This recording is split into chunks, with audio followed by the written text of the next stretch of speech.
Oh, just I know they call her, so go sleep. Are you Yoruba? I wanted to know. You just spanked your in-law? You know, you're disrespecting your mother-in-law.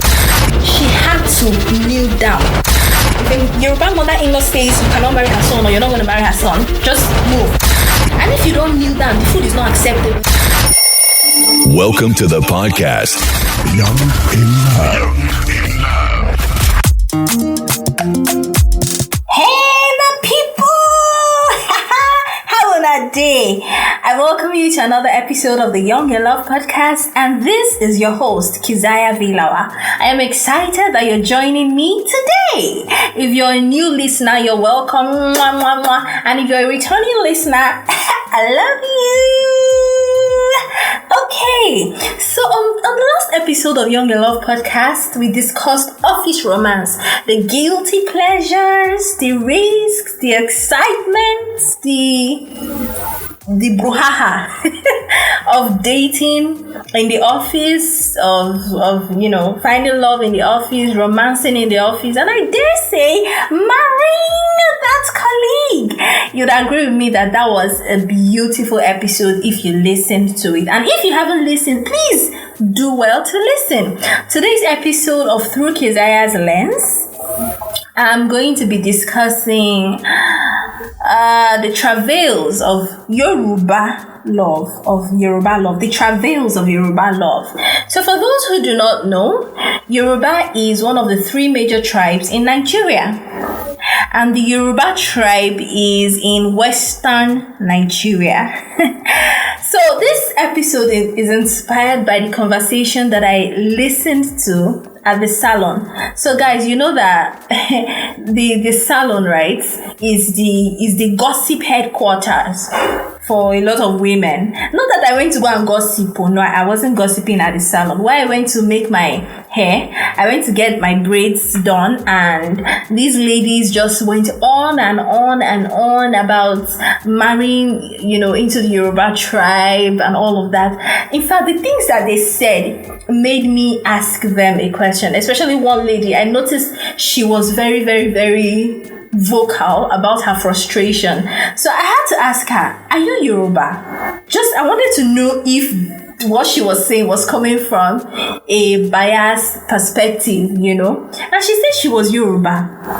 And I was like, why would a Yoruba lady be saying all of these things about where she's from? Anyways, I'm going to delve right in. And before I say any other thing, please know that Through Kezia's Lens is not professional advice. Should not replace professional advice. If you need counseling, marriage counseling, dating, blah, blah, blah, blah, blah, please see a professional. 2, this episode is not necessarily an endorsement of the opinions of those hairstylists, because I'm basically going to be repeating everything that they said. Maybe not word for word, but I'm going to try my very best. So apparently the lady who was very vocal in the salon, right, she's Yoruba, but she also married a Yoruba man. And there's so many things she said. I could relate with some of them, but the others I could not relate with them. All right. So the first issue she brought up was that in Yoruba land, right, they have this tradition of prostrating. And what's it called? Dogbale. You have to dogbale. So it's like going prostrate on the floor. So, and you know, the funny thing is, today, right, not the day you're listening, the day I recorded, I saw this post on Twitter. A guy posted I've already prostrated for 200 times, something like that. And somebody commented and she was like, this is how Yoruba men announce their engagement. Because, you know, during the wedding, you have to prostrate and all of that. So this lady was like, the whole requirements can be really, really burdensome. You know, you have to do this. Then there's some things she said that stood out to me. She said when she had her baby, right, you know, you're still healing. If you had vaginal delivery, you might have some tears that are still healing. And if you had CS, all of that. She said, these people don't care, right? They don't care if you just, like I said, right? This is not an endorsement of any of the things that I heard at the salon. I'm only just giving you people gist, right? So she said they don't care that when she had her baby and her mother-in-law visited, to serve that woman food, she had to kneel down. And if you don't kneel down, the food is not acceptable. It's like, you're disrespecting your mother-in-law. You have to go on your knees. And she was like, then it wasn't convenient for her.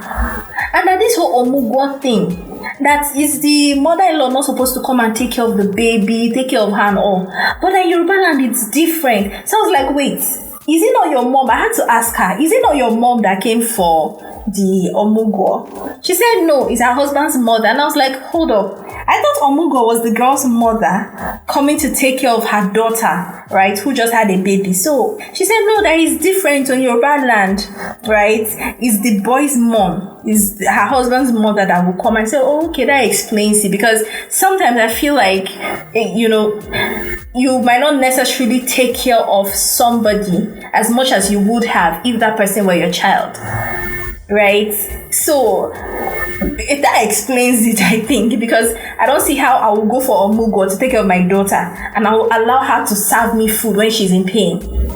Knowing that I have had a child before myself, I know how the whole thing can feel. I don't think I'll let that happen. She said, that should stay there. That's in Yoruba land. It's the boy's mom, it's the man's mother that will come. So, if you're listening to this and you're a custodian of Yoruba culture, I would like to hear what you think, I'd like to hear what you think on Podroom or Jamit FM. Or you can even find the post I'm going to make on my Instagram page, my podcast Instagram page, and drop a comment, because I really, really want to know, during omugwo in Yoruba tradition, who comes for the omugwo? Is it the man's mom, or is it the lady's mom? Or was her case just one funny exception? And then she also said the mother-in-laws, they have wahala. That if a mother-in-law, let's say before you even get married, because she wasn't just talking about marriage, she also talked about dating. She said, if the mother-in-law to be does not like you, forget it. In a Yoruba family, forget it. You're not going to marry the son. Then she explained the story of her friend, her Igbo friend, who was dating this Yoruba guy. There was money, bastard money, excuse my language. There was plenty of money. But she said, when she went to the guy's family house, the woman told her, my son is not going to marry you. But when they go back to the city, the guy reassured her, oh, I'm going to marry you. This lady at the salon said she told her Igbo friend, if this boy's mom has told you that you will not marry her son, babe, pack your things and move, because you will not marry her son. She said, Yoruba mother-in-laws, nah, you don't play with them. You do not. And apparently this Igbo babe did not listen to her. In fact, she got pregnant for him. Some ladies think that pregnancy is sufficient to tie a man down. Maybe that used to happen back in the days, but not anymore. So this lady got pregnant for this Yoruba man, and she hoped, of course, that they would get married.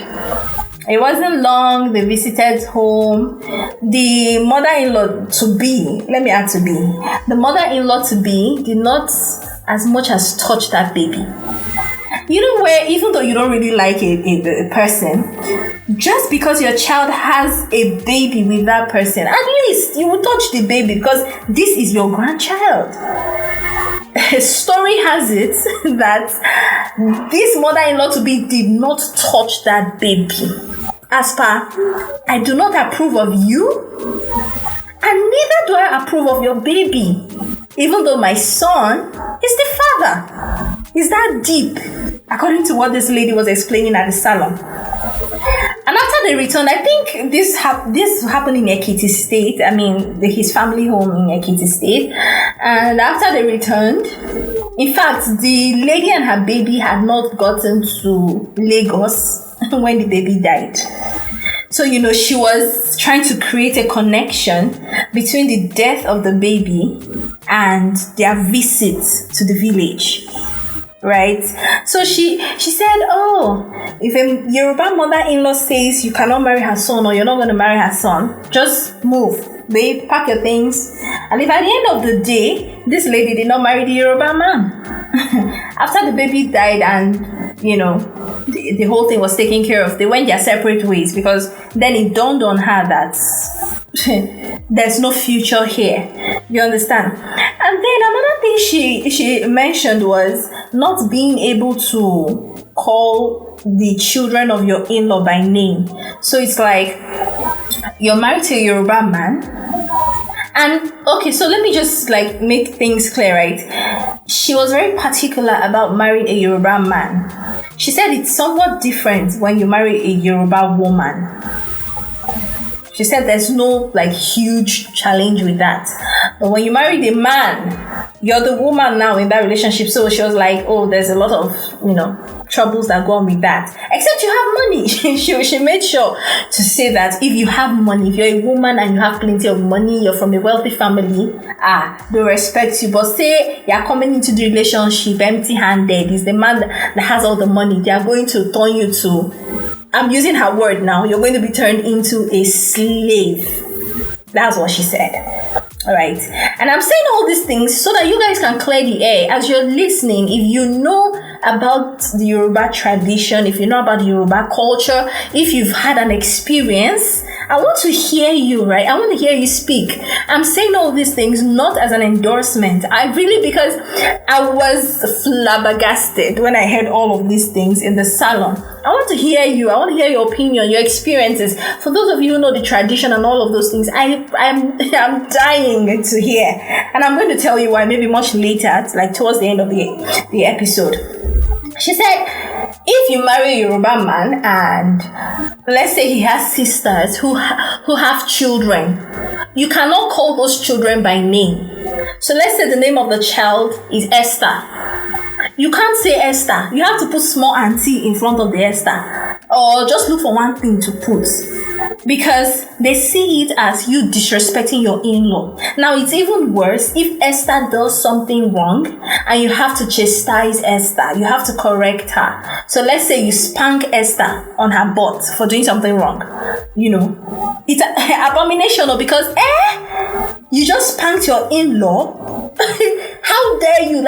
You understand? You don't have respect for your in-laws. This Esther you're saying is your in-law. Even though she's a child, she's your in-law. So you have to give her the same respect that you give the adult in-laws in the family. I don't know if you understand what I'm saying. Is that serious? Is that bad? You cannot call the children, in your in-laws family by name. You have to. That's why you see some grown adults calling children Auntie Esther, or they just, because you can't really be saying Auntie Esther and all of that, so they just look for one funny prefix to put in front so that it's not like they're calling the child by the child's name. And then she said, what else did she say? She said the leeway that Yoruba husbands give their friends to treat their wives anyhow. Because she was like, it's only in the Yoruba culture, it's only when you marry a Yoruba man that it is his friend that will call you to tell you that you should lock the house and go and sleep because your husband is not coming home that night. Can you imagine the disrespect? Why can your husband not pick his phone and call you and say, honey, something came up, I might not be returning to the house this night. Please just lock up, take care of the kids, I'll see you tomorrow. Why can he not do that? She said, no. Say, now her husband friends. Now then they call them. tell her, say her husband. And they don't even say it like, politely say, whoa, the husband know they call her, so go sleep, go. She was really pained that day. That it's only that you will not see it in other traditions. Then she said she has kids, and I saw her children sweet children. She was like, you see this her daughter now, that she will not allow that girl marry a Yoruba man. She doesn't care. She can marry an Igbo man. In fact, she wants her daughter. This is a Yoruba mother speaking. A Yoruba mother who married a Yoruba man, saying that she will not allow her Yoruba daughter to marry a Yoruba man. That instead, her Yoruba daughter, in fact, she will encourage her Yoruba daughter to marry an Igbo man. Because all these things she's saying, you don't see it in the Igbo culture. So she was trying to do a comparison. You don't see them demanding that, you must kneel down to greet, or you must call the children your in-laws family auntie this or uncle that. You're allowed to correct, children even from your in-laws side. She said you will not see an Igbo man telling his friends to call the wife, to tell her that he will not be coming home that night. That some of those small disrespects that, she has witnessed in her marriage, and the one she has also seen, you don't see it in the Igbo marriages and Igbo tradition and all of that. She went on and on. She also mentioned how the husbands she mentioned how the brothers of a Yoruba husband can beat you as the wife. Can physically abuse you as the wife. And the husband will do nothing. He will say nothing. I was like, are you sure? Maybe this is just part. She said, it's plenty. As in, the occurrence is very frequent. There are many of them. Many of these women, their husband's brothers beat them. And the husbands will not come up to stand or speak up for their wives. They just allow the physical abuse to go on. That even her mom, who married a Yoruba man, is management, according to what she said. It was management. She wasn't happy, endurance, that she would not lie to her daughter. She would tell her daughter the truth, that Yoruba men stay off, keep off. But her son, then she mentioned her son. She said her son can marry a Yoruba girl because he's a man. Because he's a man, right? But she will not allow her daughter to marry a Yoruba man. I want to keep this short because I promise that on every episode of Through Kezia's Lens, I will definitely keep this short. The last thing I remember, because she said a lot of things and my memory is failing me at this point, but I think the last thing I remember her saying was that you would always have to beg your Yoruba mother-in-law, if anything goes wrong. And if you try to beg her, apologize to her or something, she will then tell you to also go and apologize to her other children. So let's say you're dating a Yoruba man and you, for whatever reason, step on the toes of his mother. It's very typical, according to what she said, of Yoruba men to ask you to go and beg their mothers. And when she said that, I think I remembered one of my friends who was narrating something similar to me. She said her boyfriend is asking her to beg his mom for forgiveness for something she knows she did not do. Like she's never disrespected the woman. She's never done anything to warrant an apology, to necessitate an apology. So she doesn't really get why the boyfriend is bent on her going to appease his mom. So I asked her, what's the big deal in doing that? She was like, anyhow she starts now while she's dating him, she knows she would have to maintain that way into the marriage. So she's not willing to put a foot forward she knows she cannot sustain. So if she starts from now to be on the begging side, even when she sneezes, they'll say, I can't beg mama. She's angry that you sneezed. Or, stuff like that. She knows that when she marries this man, into the marriage, she would keep apologizing for sneezing. I mean, I'm not saying literally, but you get what I mean. So when this lady at the salon said most Yoruba men will ask you to go and beg their mothers for, say sorry, apologize, they always just want you to be on the... I don't even know the words to use. This, my friend who narrated her own experience, right? Her story came to mind. And that was the only one I think I could relate with. I mean, not on a personal level, but because I have a friend who has told me something similar, like her boyfriend is telling her, and actually the relationship was put on hold. He said, until you beg my mom, we cannot continue this relationship. Until you beg her, right? There's no marriage, there's no nothing. So she's like, let him stay there now. Beg her for what? You understand, that kind of thing. So this is the last thing I remember her saying, that you have to beg the mothers of Yoruba men, both dating or married and all of that. So are these things really true? When I was telling someone from Edo State also, I was telling him that, see what I heard at the salon. He said, why do you think they call them Yoruba demons? That these things are true. I mean, it doesn't hold true for every single one of them, but the vast majority, it holds true for them. So I was like, wow, the kind of person that I am, right? I try to keep an open mind because I'm in Lagos. So it's natural for me to be exposed to a lot of Yoruba men. So I want to judge every single individual individually. All right, because it will be unfair to see every Yoruba man and think instantly that this person is going to be irresponsible because he's going to allow his brothers beat me. He's going to always ask me to go beg his mom even when nothing went wrong. He's going to do this, he's going to do that. I think it's going to be unfair to the good ones out there. And I say I relate with some of these things because I remember a time when I was serving and I was with a family.